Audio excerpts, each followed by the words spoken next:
देखो ये क्वेश्चन है इंडिया का बहुत फेमस और रिपीटेड क्वेश्चन है, ठीक है। How many diagonals will be there in an n sided regular polygon. इसका रिजल्ट रट लो, लेकिन इसका डेरिवेशन भी बता देता हूं, ठीक है। देखो एन साइडेड पॉलीगॉन है, पहला बात पॉलीगॉन क्या है, क्लोज्ड एरिया, ठीक है, ठीक है, ये क्लोज्ड, ठीक है, जो भी है प्लेन के अंदर यही है पॉलीगॉन। ये मैंने 5 साइडेड कितना भी, और ये रेगुलर का मतलब सारे साइड्स बराबर होंगे, रेगुलर का मतलब, ठीक है। अब आप देखो एन साइडेड रेगुलर पॉलीगॉन है, जब भी आपको एन साइडेड रेगुलर पॉलीगॉन है तो इसमें कितने पॉइंट्स होंगे, कॉर्नर पॉइंट्स, एन पॉइंट्स होंगे। सबसे पहले उदाहरण समझने के लिए आप हमेशा एग्जांपल ट्रायंगल का लेना है, ठीक है।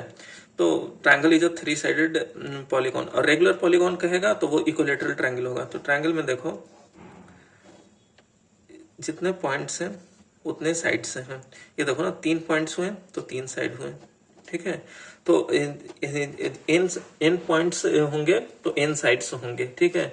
अब आप देखो किसी भी लाइन को ड्रॉ करने के लिए 2 पॉइंट्स मिनिमम जरूरत होता है, 2 पॉइंट्स, ठीक है। आप कहोगे 1 पॉइंट से क्यों नहीं, 1 पॉइंट से देखो हम एक लाइन ऐसे भी ड्रॉ कर सकते हैं, एक लाइन ऐसे भी ड्रॉ कर सकते हैं, एक लाइन ऐसे भी ड्रॉ कर सकते हैं, ठीक है। अब आप देखो 1 पॉइंट से इस डायरेक्शन में भी, इस डायरेक्शन में भी, इस डायरेक्शन में लाइन का आप जानते हो स्लोप डिफाइन होना बहुत जरूरी होता है, ठीक है। y equal to m x plus c m tan theta के बराबर, तो आपको थीटा बिल्कुल डिसाइडेड होना चाहिए कितना एंगल पे होना चाहिए। तो 1 पॉइंट में मिनिमम 2 पॉइंट। अब 2 पॉइंट जैसा ही कर दिए, ये देखो ये पॉइंट से होकर, ये दोनों पॉइंट से होकर लाइन गुजर रही है, तो आप देखो ये डायरेक्शन फिक्स हो गया, ठीक है। तो मिनिमम 2 पॉइंट चाहिए एक लाइन को ड्रॉ करने के लिए, ठीक है। तो 2 पॉइंट से हम एक लाइन ड्रॉ करेंगे। अब आप देखो एन साइडेड पॉलीगॉन है तो एन पॉइंट्स हमें है, तो एन पॉइंट से कितने लाइन ड्रॉ करेंगे, एन पॉइंट्स में से 3 पॉइंट में से देखो तीन पॉइंट्स में से 3 लाइन ड्रॉ हुए, तो एन पॉइंट्स में से 2 पॉइंट मिनिमम चाहिए, ठीक है। तो NC2 होता है, ठीक है। आपको यह चीज ध्यान रखना चाहिए। एन पॉइंट में से दो पॉइंट्स लेंगे एक लाइन ड्रॉ करने के लिए, ठीक है।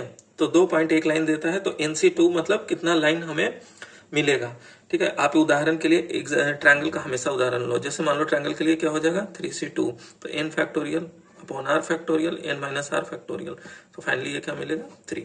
इसी तरह से टोटल इतने लाइन हमें मिलेंगे। अब देखो डायगोनल्स कह रहा है, डायगोनल्स कह रहा है तो मतलब एडजेसेंट वाला पॉइंट छोड़कर इसे जो ज्वाइन करेंगे ये डायगोनल होगा, ठीक है। ट्रायंगल में कोई डायगोनल नहीं एग्जिस्ट करेगा, ठीक है। इसमें देखो एडजेसेंट वाला छोड़ के ये पॉइंट से अगर हम डायगोनल देखें तो ये एडजेसेंट वाला छोड़ के ये, सिमिलरली इसे छोड़कर देखें तो ये, ठीक है। तो ये आप जरूर ध्यान में रखिए कि डायगोनल किसे कहते हैं, ये भी डिफाइन हो गया।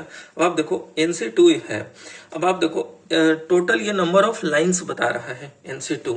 अब देखो इसमें n पॉइंट्स में n साइड में n लाइन है, तो इसमें n वो लाइन इंक्लूडेड है, ये टोटल नंबर ऑफ लाइंस बता रहा है। तो NC2 ये total number of lines minus n जो साइड वाला लाइन है, जो आउटर बाउंड्री है, ये बता रहा है। अगर ये सब्ट्रैक्ट कर दें तो डायगोनल्स का ही लाइन मिल जाएगा हमें, कितने डायगोनल्स होंगे, ठीक है, नंबर ऑफ डायगोनल्स हमें मिल जाएंगे। भाई ये टोटल लाइंस बता रहा है और साइड हटा दिए, तो भाई बाकी जो लाइन आया वो कौन सा मिलेगा हमें, डायगोनल्स वाला ही मिलेगा।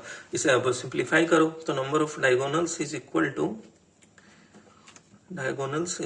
To n factorial upon r factorial n minus r factorial minus n। NC2 को ये लिखा माइनस n कर लिया। ये देखो इसे सिंप्लीफाई करो, n into n minus 1 upon 2 factorial, 2 factorial को 2 ही होगा माइनस n, ठीक है। ये n into n minus 1 into n minus 2 factorial रहता तो n माइनस 2 फैक्टोरियल कैंसिल कर दिया, ठीक है। तब आप देखो इसे फाइनली सिंप्लीफाई करो तो n square minus n minus 2n upon 2 is equal to n square minus 3n upon 2। तो नंबर ऑफ डायगोनल्स का रिजल्ट आया, नंबर ऑफ डायगोनल्स का रिजल्ट आया आपके पास n इंटू n माइनस 3/2, ठीक है। ये बहुत ही फेमस रिजल्ट है और बहुत आसान सा ये है, आप हमेशा इसे याद रखना। तो फाइनली कौन सा ऑप्शन बना, बी। हमने आपको डिराइव करा दिया और ये रिजल्ट आप ध्यान रखना। ये देखो एनडीए 2011 में पूछा था और एनडीए प्रीवियस ईयर इसी कॉन्सेप्ट पर हम क्वेश्चन लेते हैं। ठीक है। ये देखो पूछ रहा है the number of diagonals of an octagon. Octagon में कितने होते हैं sides? n equal to 8 sides होते हैं। तो नंबर ऑफ डायगोनल पूछ रहा है तो n इंटू एन माइनस 3/2 लगाओ is equal to 8 into 8 minus 3 कितना है 5/2, 4 पंचों के 20। तो फाइनली कितना आया 20। तो करेक्ट ऑप्शन डी है। याद रहेगा तो तुरंत डेरिवेशन भी समझा ही दिया। मिनिमम 2 पॉइंट लाइन के लिए तो टोटल नंबर ऑफ लाइन वो कितना हो जाएगा NC2। दूसरा a polygon has 54 diagonals, how many sides does it have? तो n into n minus 3/2 is equal to 54। इसे सिंप्लीफाई कर लो, n square minus 3n minus 54 into 2 लिख लो एक बार, ठीक है। अब इसे आप 108 है, 108 का एलसीएम ले लो 54, ठीक है। फिर 3 लेकर देखते हैं 18, ठीक है।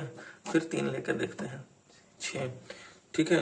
हाँ तो n square minus 12n plus 9n minus 108 लिख ही लो, ठीक है, इज इक्वल टू 0। तो n minus 12 into n plus 9 is equal to 0। n negative हो नहीं सकता तो n इज इक्वल टू 12। तो करेक्ट ऑप्शन सी है, ठीक है। तो ये आपके पास ये एक तरीका था निकालने का लेट डायग्राम, नहीं तो ऑप्शन रख के देख लिया करो, ठीक है। तो ये भी आपको सही तरीका बता देगा, ठीक है। तो ये आपके पास ये था क्वेश्चन। और क्वेश्चन है, ये क्वेश्चन क्या है? The number of lines obtained on joining 7 points in a plane. अभी बताया हूं जितने पॉइंट्स होते हैं उससे 2 पॉइंट, मिनिमम 2 पॉइंट चाहिए एक लाइन के लिए। तो नंबर ऑफ लाइंस पूछ रहा है तो 7 पॉइंट से कितने होंगे 7C2। तो फाइनली क्या बनेगा 7 factorial upon 2 factorial into 5 factorial. इसको सिंप्लीफाई करो 7 इंटू 6 अपॉन 2 कट गया 3 में, तो 7 21 21। तो कितने टोटल नंबर ऑफ लाइंस मिलेगा? n लाइंस हमें मिलेंगे। तो ये था पूरा क्वेश्चन कंसेप्ट बेसिस। हमने पहले डिराइव किया आपको, फिर उसके बाद जो क्वेश्चन था वो कराया। ऐसे करके एक एक कंसेप्ट पे उसके सवाल लगाते चलो, हमेशा प्रैक्टिस भी इसी कदर करना, आपका हर कॉन्सेप्ट क्लियर होगा। फिर वैसे क्वेश्चन करना जिसमें इंटीग्रेटेड कॉन्सेप्ट लगे, 2 कॉन्सेप्ट लगे, 3 कॉन्सेप्ट लगे, फिर तो वैसे जाके आपका पूरा क्लैरिफाई हो जाएगा और कॉन्फिडेंस आ जाएगा। क्वेश्चन एग्जाम में टफ कुछ ही पूछता है, मेजोरिटी इजी और मॉडरेट के बीच में रहता है, लेकिन हम इजी और मॉडरेट भी गलत कर देते हैं। क्यों? क्योंकि कॉन्फिडेंस नहीं होता है। तो इसलिए आप पहले कॉन्फिडेंस बिल्डअप करो कॉन्सेप्ट के साथ, ठीक है।